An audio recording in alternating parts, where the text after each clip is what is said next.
est-ce que yow ni ma def Algérie neex na la wala neexul est-ce que tu t'y attendais déjà à ce qu'ils soient éliminés dès le premier tour ou pas? Non, merci beaucoup pour cette question. Man actuellement su ma sañoon naar yëpp ñibbi ko. wax dëgg fa neex yàlla Mamadou yow bëgg naa la de. Moi je cautionne pas. moi je l'adore Mamadou Gueye. Moi je cautionne pas. mais faut revenir plus souvent hein Mamadou. Non, moi je cautionne pas ce qu'il a dit. ñu ñibbi quoi. Non. Parce que ñun boo xoolee tu fais un peu l'historique de nos matchs contre les Maghrébiens et tout. Ah oui. À chaque fois dañuy am problème. oui. Parce que on ñoom a bu ñu battu joué l'Égypte en finale. bloc bas la ñuy joué te yow xam nga ni suñu coach bi des fois bloc bas pour mu déjouer piège bi. Non, c'est pas bloc bas boobu noonu, c'est pas le coach.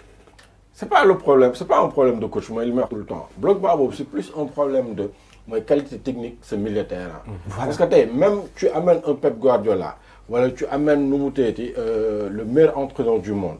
Tu lui donnes benn Souleymane Diagne ah nga jox ko benn nu mu teeti waaye régie ñoom Lamine ak ñoom Dominique. ñun dañoo aay de. nga dugal leen ci terrain bi. mais bu dee passé justul munoo defar dara ak bloc bas bi. City ils arrivent à se défaire des fois ci kiiwu bloc bas bi parce qu'ils ont des joueurs juste techniquement même tu bandes leurs yeux dañuy passante.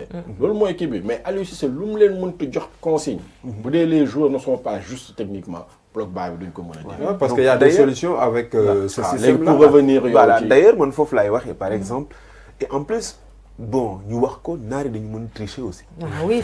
te fu ñu la dugalee jeex na. je les connais man loolu c'est j'ai joué avec eux xam naa seen mentalité. il suffit que ñoom ñu dugal la benn jeex na. dañuy tëdd ba match bi jeex. dëgg la donc naari nañ ñibbi. nañ ñibbi. voilà ñun ñu football. moi je pense qu'aujourd'hui la force du Sénégal aussi il faut de tir. c'est cette cohésion. cohésion d'équipe. loolu bokk na lu manqué woon ci équipe pour les années antérieures. mais c'est actuellement l'atout du coach Aliou Cissé. ah oui. donc cette cohésion. amul ñii ay boy lañ. ñii ay anciens c'est lañ. vrai. donc la mayonnaise a pris forme. donc ñoom ñëpp nii la ñu def c'est une équipe soudée. gisoo Ablaye Seck démb waa néeg bi xam nga ñu yuuxu accompagner Seck Ndala tu vois. Tu vois qu'il y a une bonne ambiance au niveau et il y a une intelligence collective. Parce qu'aujourd'hui, le football n'est pas seulement un joueur sur le terrain du football d'or bal dougal, non. Le football maintenant est devenu une intelligence sportive, une intelligence collective. Côte d'Ivoire, ce n'est pas parce que Côte d'Ivoire n'a pas une bonne équipe, bon, de bons joueurs, ils ont de très bons joueurs, mais ils n'ont pas une bonne équipe. Parce qu'une équipe doit travailler de façon synergique pour atteindre un objectif. Ils n'ont pas cette synergie. Il y a des clans ici, il y a des clans par-ci, par-là, oui, qui défendent le football, plus comme le mieux la pression du peuple. Bon, l'Algérie, coach bi actuellement, il n'a plus cette légitimité qu'il avait auparavant.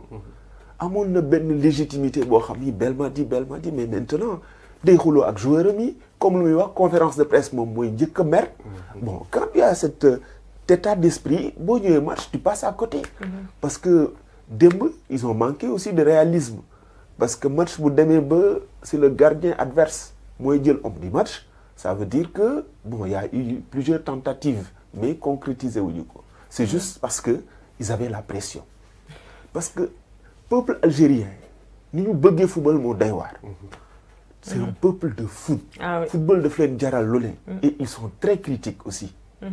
bàyyiwuñu Mahrez bàyyiwuñu Boulaye Dia bàyyiwuñu le coach sur les réseaux sociaux ñoom ñoo ëpp lu ñuy wax.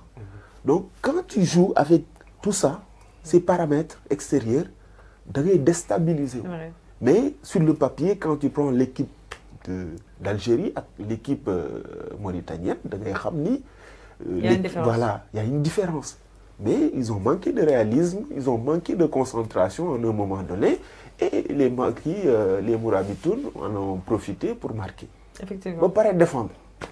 Algériens yi def nañ lu nekk. mais mënuñu ci génn. 9TV nee na on a réglé les balles